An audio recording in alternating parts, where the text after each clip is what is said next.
Hello guys, this is Daryl Whitman with DestinationWVFTV. As always, thank you for watching. In what has to be a cruising first, a group of passengers are staging a hunger strike. Yes, a hunger strike to protest not being given a full refund for a cruise that was shortened due to issues with the ship. Let's talk about it.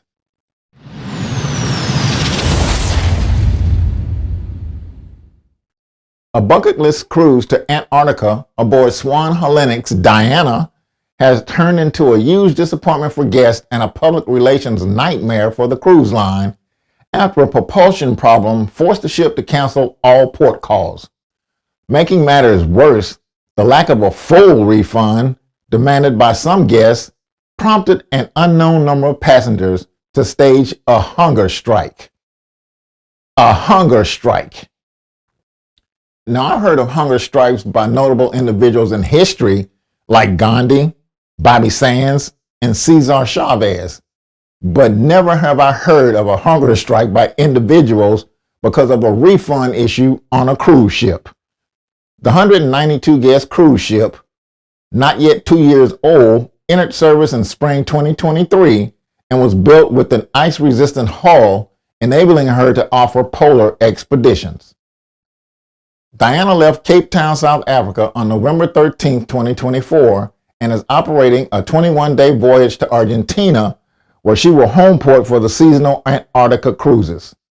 November 28, 2024, guests took to social media to complain that an engine failure had caused the ship to cancel all port calls and head directly to Argentina. Angry guests demanded full refunds, but Swan Hellenic is offering a 50% refund or a 65% future cruise credit. The engine problem was described as an unexpected malfunction in one of its two propulsion motors.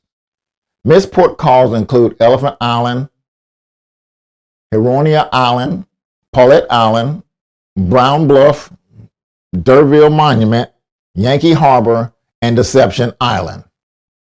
I am on the SH Diana, supposed to visit Antarctica, but midway through, they've canceled our journey and returned to the nearest harbor and aren't offering proper compensation. Only 50% of what we paid, a passenger posted on social media. Swan Hellenic is scamming everyone and taking their money. There's a hunger strike on board right now.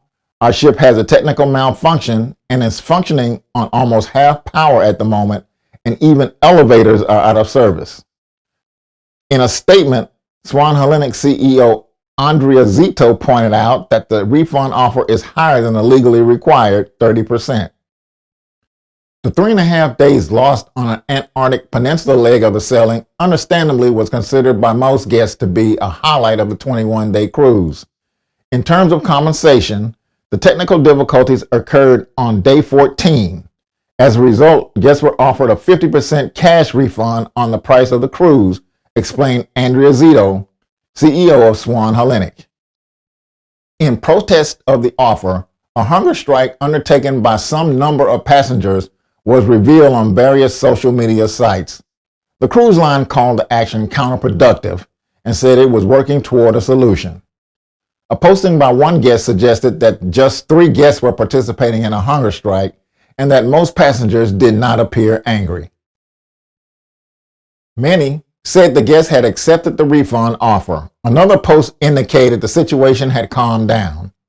Passengers are understandably disappointed at not reaching Antarctica, but are happy to know we are being safely taken to our final destination in great comfort, the guest wrote. Swan Hellenic told guests that it deeply regretted having to change the itinerary and understands the disappointment of the guest. So look, in my opinion, the cruise line was absolutely being fair in their offer. I could understand the passengers' point if they hadn't visited any of the ports scheduled on the cruise, but they got to experience 14 of the 21 days on the cruise, or 2/3 of the trip. I also think going so far as to stage a hunger strike is simply just taking it too far. I understand being upset, but it's not a life or death situation. We're talking about a cruise refund. Anyway, what do you think about all of this? Do you think the passengers were justified, or did they just take it too far? Let me know your thoughts in the comments. Thank you again for watching. Please consider subscribing with us before you go. We'd love to have you as part of our growing family. When subscribing, remember to hit that notification bell too. Thank you again. Goodbye and God bless. This is Gerald Whitman. Thank you for watching. Remember to like and subscribe, and we'll see you on the next episode of Destination WVF TV.